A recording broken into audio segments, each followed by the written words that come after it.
Good afternoon. I know that I speak for Secretary of Defense Austin when I say what an absolute pleasure it's been to host our friends from Australia, Foreign Minister Payne, Defense Minister Dutton, here in Washington today. Today's ministerial consultations reinforce the breadth and depth of our relationship with our Australian ally.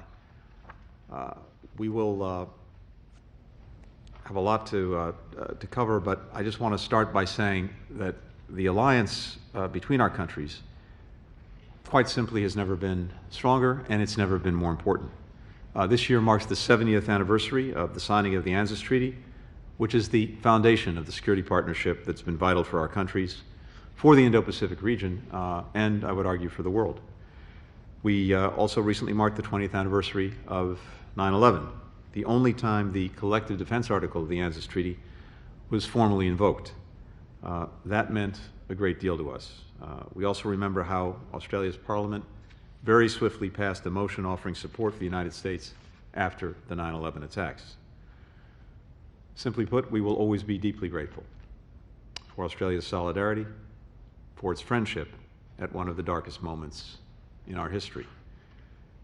In Afghanistan, Australian and American troops served side by side for 20 years as part of the NATO-led multinational missions.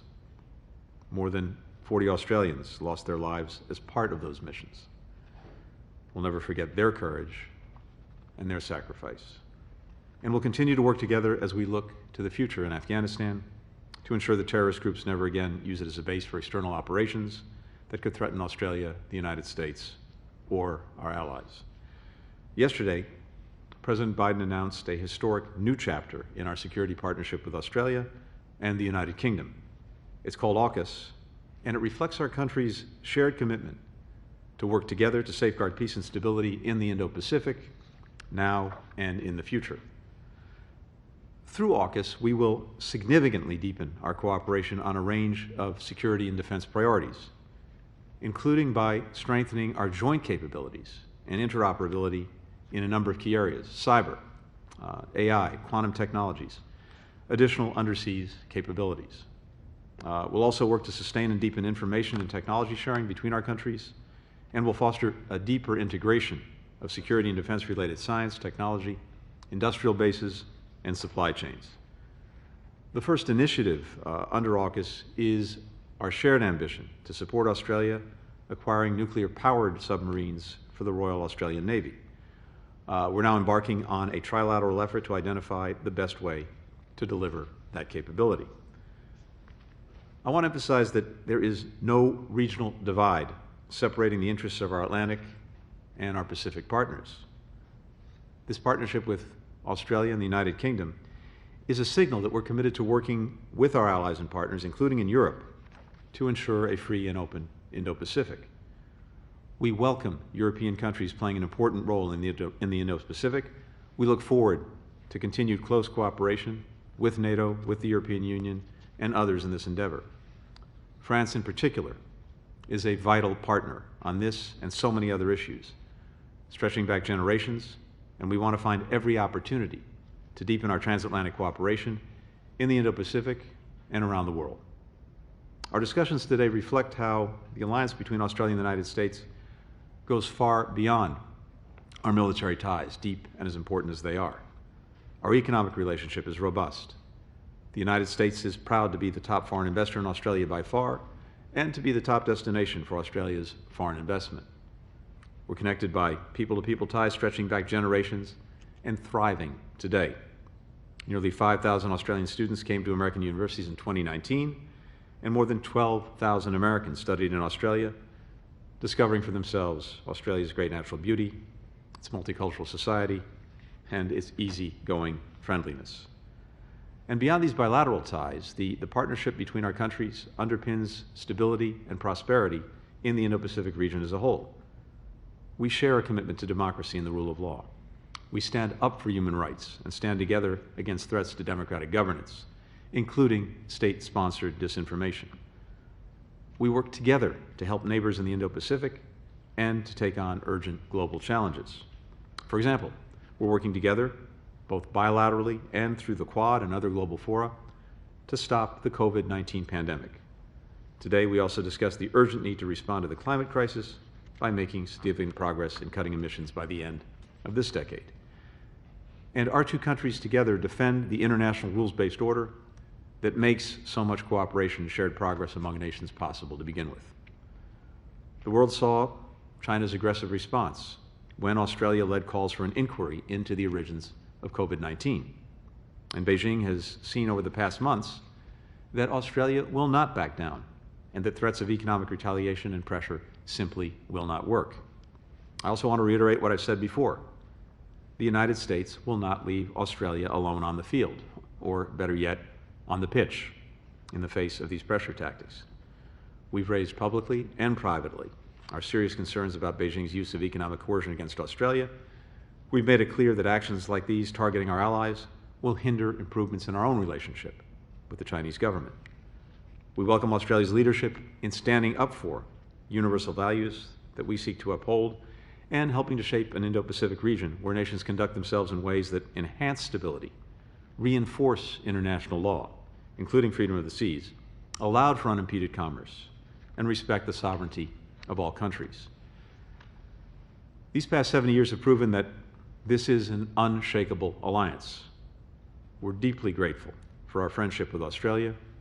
We're eager to continue to work closely together for the next 70 years and beyond to ensure a bright and hopeful future for Australians, for Americans, for people across the region. So, thank you so much again, Foreign Minister Payne, Defense Minister Dutton, for traveling here to Washington. We're looking forward to returning the favor and traveling to Australia as soon as we can, and to welcoming Prime Minister Morrison here next week when he meets with President Biden and the leaders of Japan and India for the Quad Security Dialogue. With that, Foreign Minister Payne.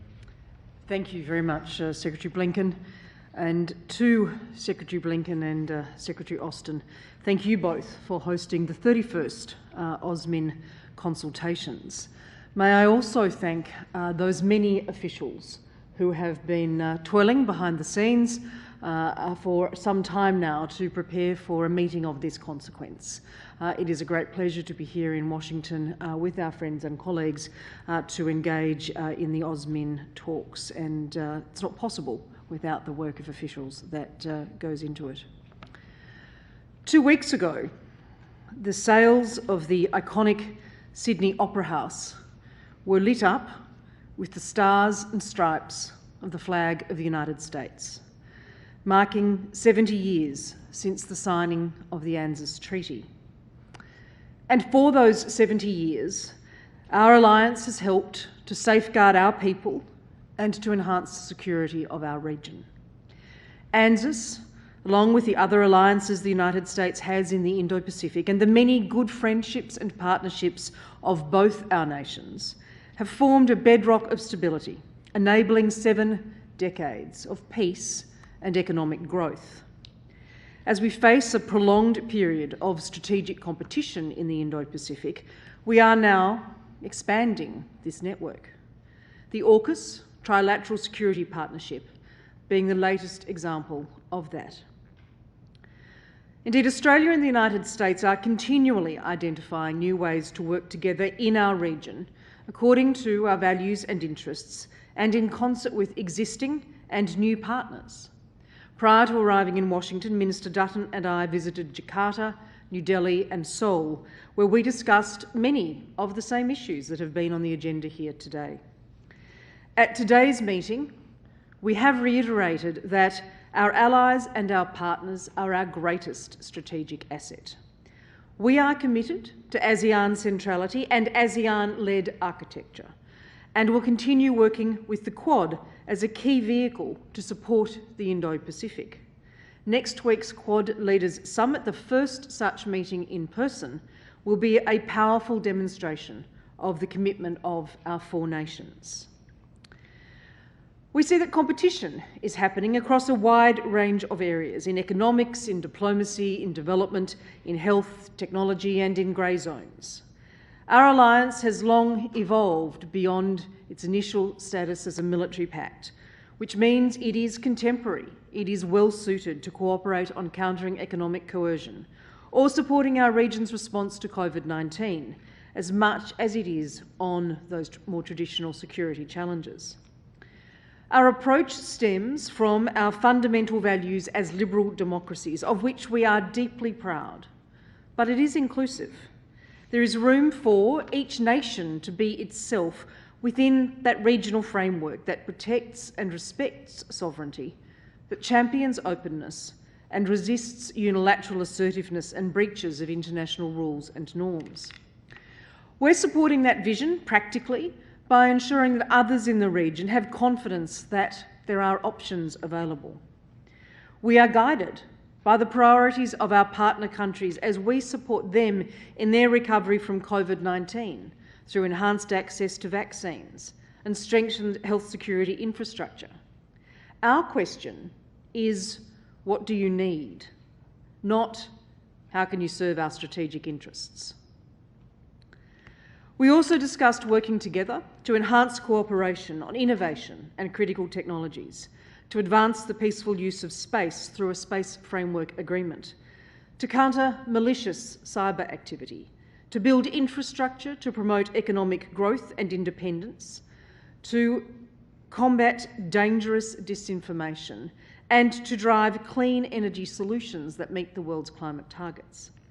Our determination to combine our strengths in critical technologies to drive prosperity, to meet security challenges as well as to increase regional stability is well demonstrated by the AUKUS partnership, which will integrate our efforts across science, technology, industrial bases and supply chains.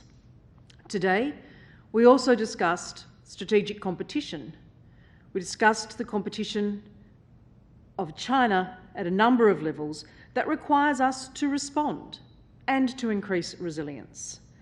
This does not mean that there are not constructive areas for engagement with China. Australia continues to seek dialogue with China without preconditions.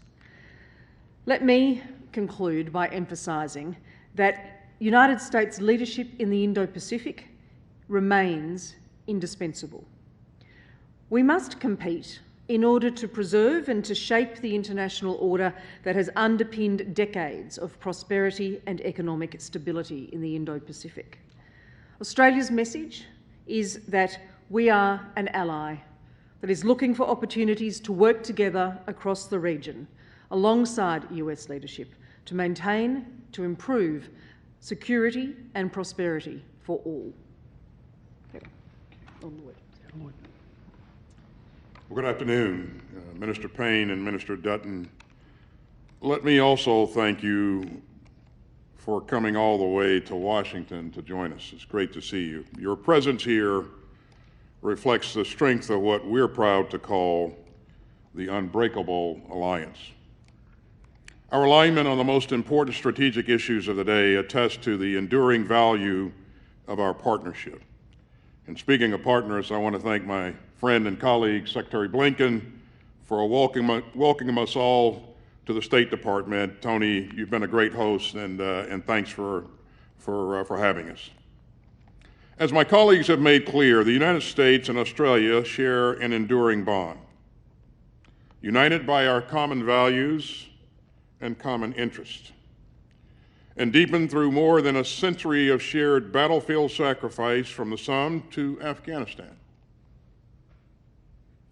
It's not lost on me, and certainly what Secretary Blinken highlighted just a moment ago, that Australian troops have been at our side through thick and thin, through every conflict of the modern era, and certainly over the last 2 decades.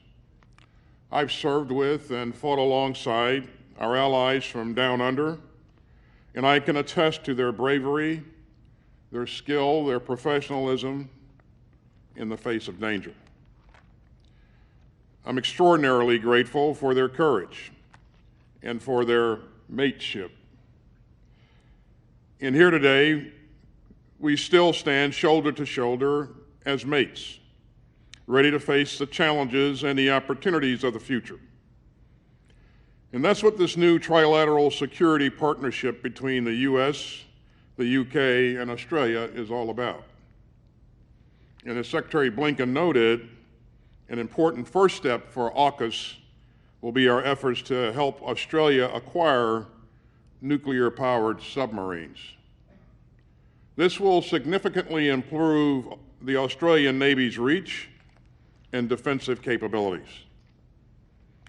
It will also help to contribute to what I call integrated deterrence in the region. The ability for the United States military to work more effectively with our allies and partners in defense of our shared security interests.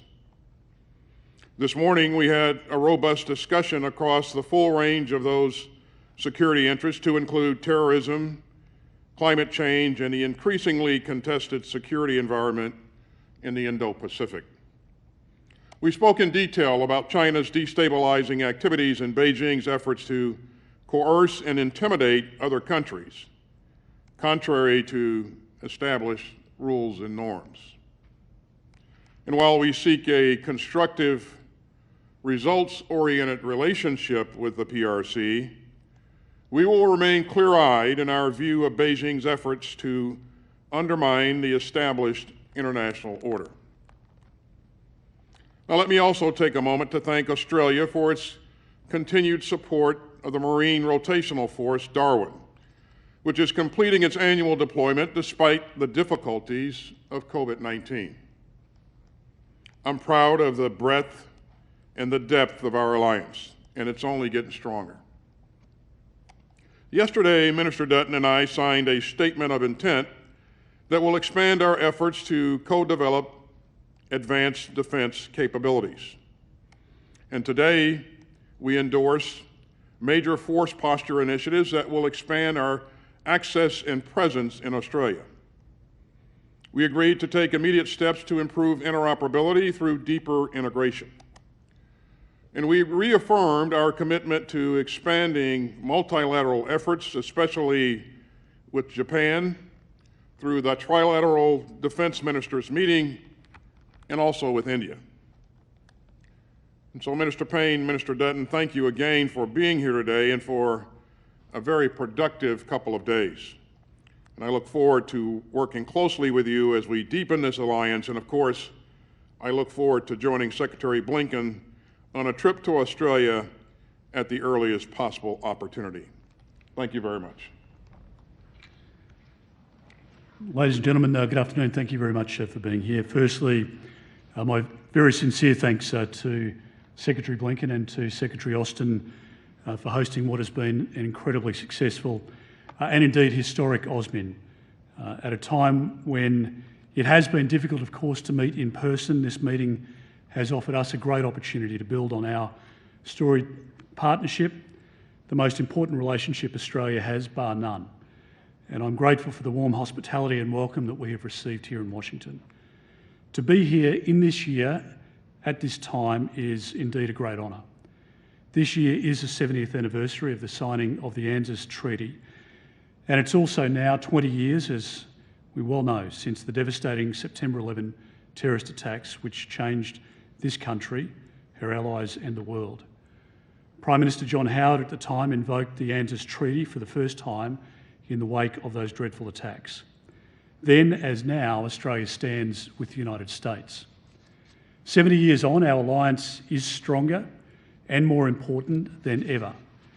It stands as a pillar of security and stability in the Indo-Pacific, and it's a testament to our shared values and our commitment to a secure, prosperous and resilient Indo-Pacific.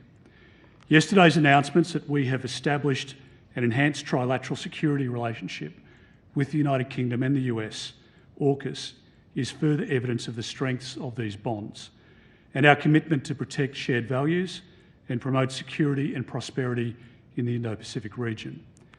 Our discussion here today has reinforced our shared commitment to ensuring an alliance that is match fit to meet the strategic challenges ahead. It's through this lens that I'm proud to announce that Australia and the United States will be significantly enhancing our force posture cooperation, increasing interoperability and deepening alliance activities in the Indo-Pacific. This will include greater air cooperation through rotational deployments of all types of US military aircraft to Australia. We will also establish combined logistics, sustainment and capability for maintenance to support our enhanced activities, including logistics and sustainment capabilities for our submarines and surface combatants in Australia. These key activities will be complemented by conducting more bilateral exercises and greater combined exercise engagement with partners in the region. What makes Australia and the US so effective as alliance partners is the depth of our cooperation. We further advanced our cooperation today in science, technology, strategic capabilities and defence industrial base integration, which are the key pillars of our alliance. This included signing a classified statement of intent on strategic capabilities cooperation and implementation. It will be a key way that we can strengthen capability outcomes, deepen our alliance and increase cooperation to meet emerging strategic challenges and support regional stability. We also discussed plans to accelerate establishment of Australia's guided weapons and explosive ordnance enterprise, and we agreed to cooperate on its development. We're also looking towards the domains that will shape our future environment, activities that will expand Australia's space knowledge and capabilities. And I'm pleased to announce that the Australian Department of Defence and the United States National Reconnaissance Office have also committed to a broad range of cooperative satellite activities. Australia and the United States have common values and a history of mateship and collaboration in times of war and in times of peace. It's therefore no surprise that we have formed such a close and enduring bond over that time. As we stand here acknowledging several important anniversaries for the alliance, as well as historic new opportunities between our two countries and our partners, I'm positive that we've laid the foundation for another 70 years of cooperation and collaboration. And we'll start with Andrea Mitchell at NBC News. We'll now turn to questions, and we'll start with Andrea Mitchell at NBC News. With your indulgence, I have the honor of representing all of my colleagues. With your indulgence, I have the honor of representing all of my colleagues. So I'm going to represent them today. Secretary Blinken, things that are on their mind as well. Secretary Blinken, you opened today talking about the strong alliance with France. But at NATO that America is back to all the Europeans. At NATO that America is back to all the Europeans. What do you say to an ally, France, that feels that this agreement today stabs them in the back by going and providing nuclear submarines to the Australians? For Secretary Austin, after 2 days of grueling testimony on the Hill, Secretary Blinken was grilled about questions that really involved Pentagon decisions and decisions by other agencies, such as the closing of Bagram, the intelligence assessments, the failure to train up the Afghan army as had been expected. Should the Pentagon also be held accountable for some of the failures in Afghanistan?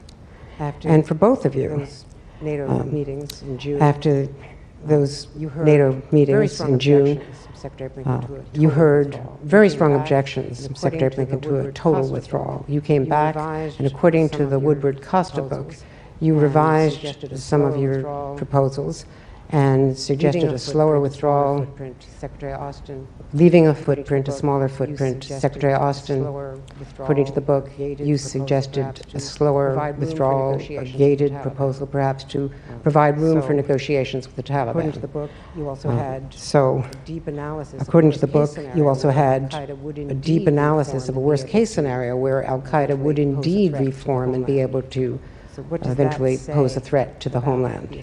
So what does that say about the assessments and about the decisions that were eventually made to withdraw as you did, unilaterally without proper consultations, or at least in contradiction to what you heard at NATO in Brussels? And Secretary Austin, with your indulgence, this is our first opportunity to ask you to respond to those Republicans on the Hill, including, of course, the former president, demanding the firing of the chairman of the Joint Chiefs, General Milley. Thanks, Andrea. I'm happy to start. Thank you all very much. Thanks, Andrea. I'm happy to start and then hand it over to Lloyd. First of all, With regard to France, first of all, Andrea, as I noted, as the President said last night in announcing this initiative, we strongly welcome European countries playing an important role in the Indo-Pacific. We look forward to continued close cooperation with NATO, with the EU, and others in this endeavor. One of the hallmarks of the conversations that Lloyd and I both had over these many months in Europe, at NATO, as well as with the EU, has been their own increased focus and attention on the Indo-Pacific and the work that we can do together in that regard. And as I said, France in particular is a vital partner on this, on so many other things, stretching back a long time, but also stretching forward into the future, as we've discussed in depth in my many conversations with my French counterpart, President Biden, with President Macron, including at the NATO summit, at the G7, and other places. And we want to find every opportunity now to deepen transatlantic cooperation in the Indo-Pacific and around the world. We've been in touch with French counterparts in the last 24, 48 hours to discuss AUKUS, including before the announcement.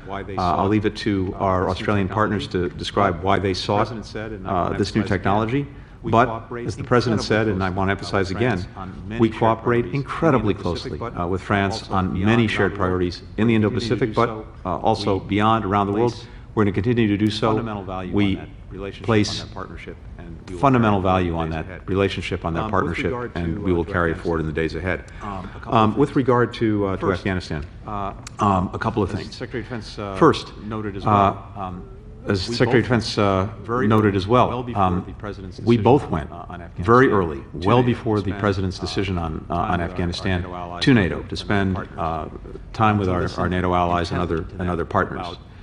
To listen intently to them about their views on the way forward in Afghanistan, views that not only did we listen to very carefully, but we shared directly with President Biden, and they very much factored into our thinking and into the decisions he made in Afghanistan.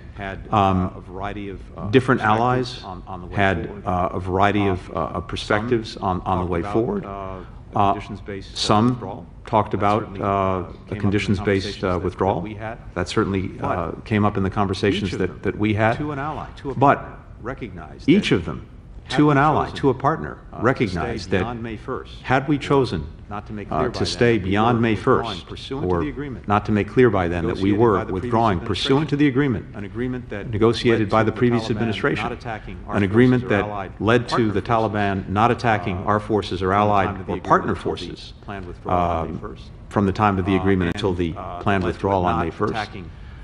And that led to it not attacking the major cities in Afghanistan. They knew and expressed to a partner that should we stay beyond May 1st or not make clear that we were in the process of leaving, that the attacks, not just on us, but on allies and partners would resume, that the offensive against Afghanistan cities, which we've seen in recent months, would commence, and that we would be faced with the decision of what to do about that, and that decision would have involved sending substantially more forces into Afghanistan, under fire, taking casualties for some indefinite length of time, and again, with little prospect of doing more than perhaps restoring the stalemate that had been in place before. So when the President made his decision, we went back to NATO. And at that session, NATO immediately and unanimously endorsed the decision. We went in together, we agreed that we would leave together, and that's exactly what we proceeded to do. Andrea, with respect to testimony, as you probably know, I am scheduled to testify in front of the Senate Armed Services Committee on the 28th of this month, and then the House Armed Services Committee on the 29th of this month. And so I will appear, as Tony did, before my respective committee and have an opportunity to address some of the issues that you raised.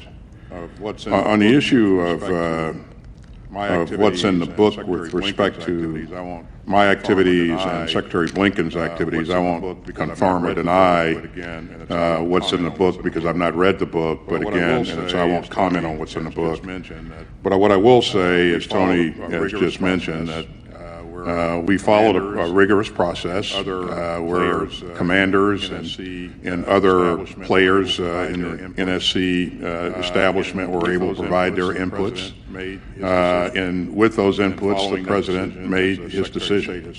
And then following that decision, as the Secretary of State has said, we went to NATO to engage our NATO allies. And then beyond that, once we laid the plan for retrograding our equipment and people, we synchronized that plan with our allies to make sure that we had everyone and everything accounted for.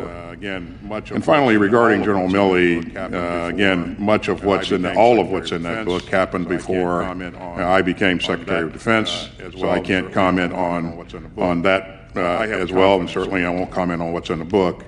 I have confidence in General Milley.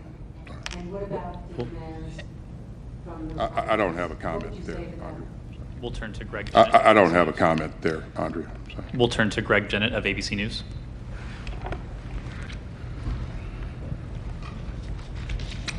Good afternoon, and thank you for this opportunity. Also, on good afternoon, and thank you for this opportunity. Also, on behalf of the colleagues. Only two. My questions is only two. Are primarily directed to the secretaries, but no doubt. Following on from yesterday's remarkable choose to respond. Following on from yesterday's remarkable AUKUS submarine decision, and it goes to the principle of reciprocity. So Australia is going to get America's most valuable nuclear technology secrets to undertake this nuclear-powered submarine endeavour. Is it accepted broadly that with that comes now Australia to reciprocate with things requirement for Australia to reciprocate with things that it has previously been reluctant to do? Two possible examples that I'd be thinking of.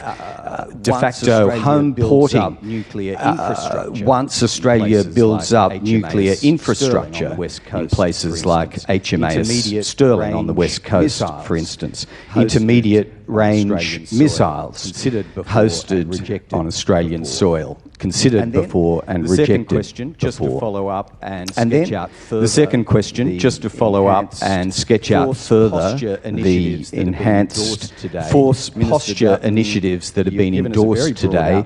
Minister Dutton, you've given us a very broad outline, all categories of aircraft plus the logistics and the maintenance. But with particular reference to could you expand any further, but with particular reference to the scale here, given the Marines training in the north, I think the number is about 5,000.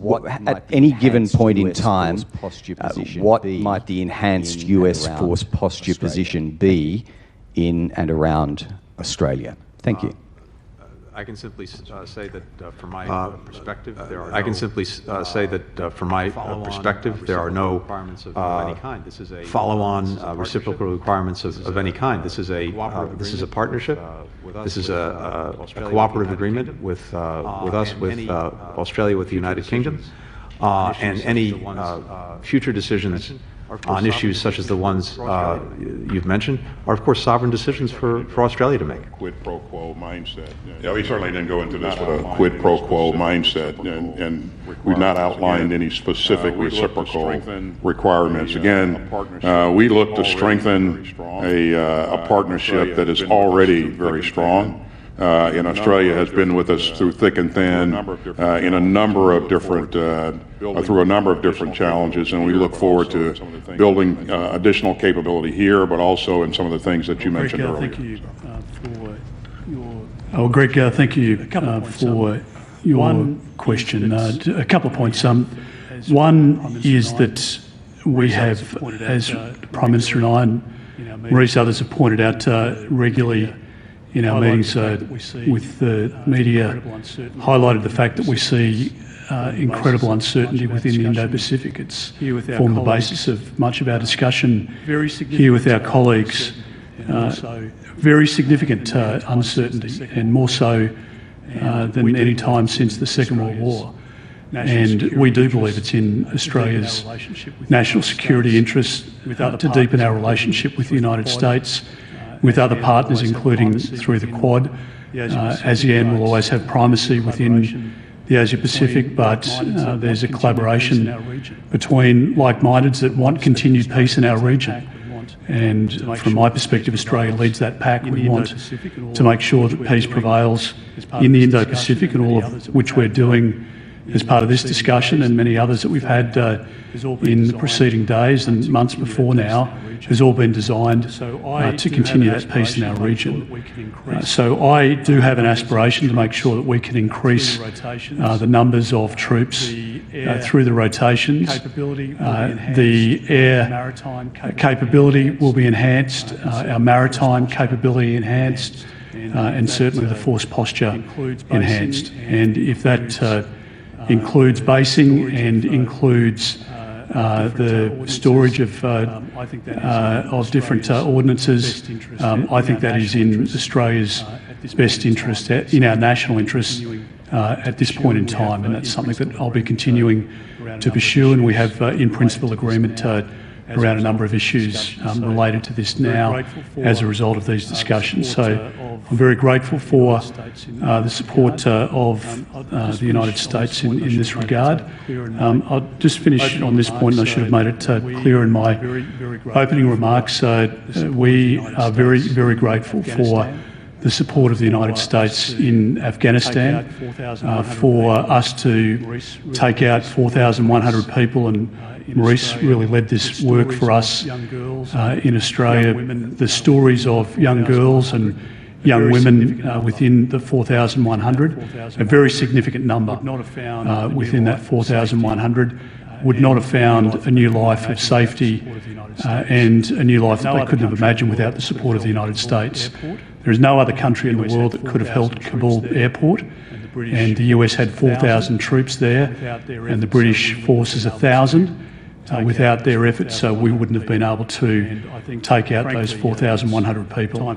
And I think, frankly, it's time for people to pause, reflect on that, and to acknowledge the sacrifice that's been made over a 20-year period. But for those 4,000 troops and the Brits to be there along with others, there are no European countries, no Asian countries, no Middle Eastern countries prepared to step up and provide that support. And as a country, we're very grateful for what the United States was able to do. Abraham Mashi of Air Force Magazine.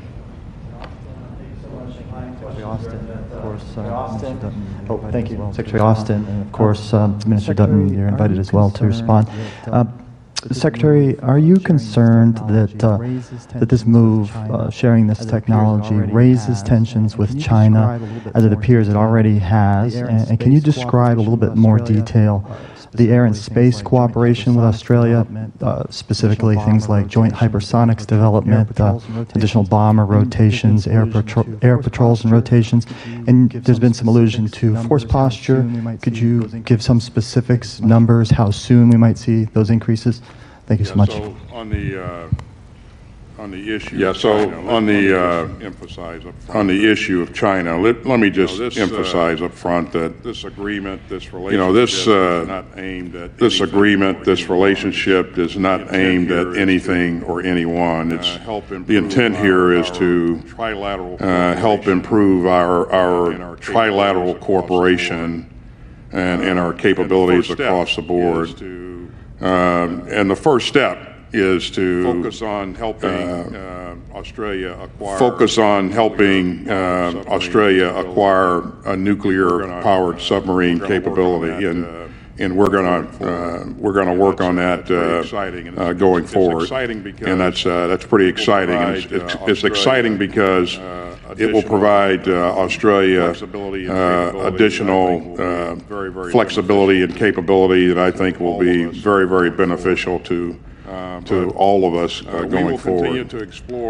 But we will continue to explore many of the things that you just mentioned in terms of greater and more frequent engagement and air capabilities, more training opportunities for our ground forces, and increasing our logistical footprint in Australia as well. And again, there are a number of things that we've worked together to outline, which I won't go into today, but this is a pretty exciting opportunity for us. Add very briefly. Well, I'll just add very briefly to that. This is not the first time that we've seen different outbursts from China in terms of Australia's position. We are a proud democracy in our region. We stand with our neighbours in the Indo-Pacific to ensure enduring peace, and this collaboration makes it a safer region. That's the reality, and no amount of propaganda can dismiss the facts. So if we look at the facts here, at the moment Australia has a regional superiority with our Collins-class submarines. They go into a life of type extension starting in 2026, and that will take them out to the 2040s, which means that we need an enduring capability with regional superiority beyond that. The clear advice to us from the Chief of Navy and the Chief of the Defence Force has been that a conventional diesel submarine was not going to provide us with the capability into the 2030s, the second half of the 2030s, 2040s and beyond, and that we needed a nuclear-powered submarine. And so we looked at what options were available to us. The French have a version which was not superior to that operated by the United States and the United Kingdom, and in the end the decision that we have made is based on what is in the best interests of our national security and the prevailing security and peace within the Indo-Pacific. And therefore it became a natural partnership with the UK and the US, our two oldest and most enduring partners and partnership alliance partners. So that's why we find ourselves here at this point. Just in terms of collaboration, both in air and in the other domains, I'll just point out that there's already, as we've seen recently in Operation Talisman Sabre, a great level of exchange, a great trust that's been established over conflicts and in peacetime as well with American counterparts, and that will continue. So across platforms, and we saw that evidenced in Talisman Sabre only a couple of months ago, and that will form the basis of us continuing to deepen that relationship. And as I say, that is in our national security interests and in the interests of our region as well. Our final question will go to Megan Palin of News Corp. Good afternoon. Thank you for allowing me to talk with you today on behalf. Good afternoon. Thank you for allowing me to talk with you today on behalf of my colleagues. The first question is for Secretary Blinken and/or Minister Dutton. Given China's response to the trilateral partnership, what's the messaging to the region, and should this deal serve as a warning of any sort? Just to reiterate what, I'm happy to start. Just to reiterate what Secretary Austin said, this is about enhancing our cooperation, our work together, ultimately about enhancing security and stability in the Indo-Pacific. It is not aimed at any country. It's certainly not aimed at holding anyone back. It is aimed, as in everything we do together on security, to upholding the rules-based international order that both Australia and the United States deeply believe in and will defend. That's what this is about. The other point to add to that is that I think Australia takes the other point to add to that is that Australia takes its sovereignty seriously, and we have a desire in our region to work with Indonesia, with India, with Vietnam, with South Korea, countries with whom we have very close relations, and they understand the values that we adhere to and that we've been consistently adhered to for a long period of time. We believe in the rules-based order, as Secretary Blinken points out, and I mean, our posture has motivation, our posture has been consistent and unambiguous. We believe that millions of people within our region are living a better life today because we've endured peace largely since the Second World War, and we want that to continue. And so there is a deterrence element to our acquisition and to the maintenance of our defence program, and we've been, again, consistent in the way in which we've been honest with our neighbours, and that will continue. China has said that it threatens stability in the region. Do you consider that a threat? And just finally, Minister Payne, you mentioned before that Australia was still seeking dialogue with China following the announcement. Has there been any progress on that? And what is the key message that you want to get across? Well, no, I don't see it as a threat, Maurice. We've been very consistent in reiterating our desire to have constructive engagement with China, and we have consistently reiterated that we place great importance on the relationship. But as we engage with China, we'll always consider our own national interest, as any sovereign nation would, as the Minister for Defence has stated here today. We are open to dialogue. The Prime Minister said yesterday at his media conference in Australia, there is an open invitation for President Xi to discuss these and any other matters. That has always been there. The same goes for me, with my counterpart, with Minister Dutton, with his, Minister Tehan, for example, with his. Dialogue actually is helpful. Dialogue is constructive. Dialogue enables the airing of any differences, the ventilating of any concerns, and so we would continue to encourage that. I regret that it is consistently not taken up.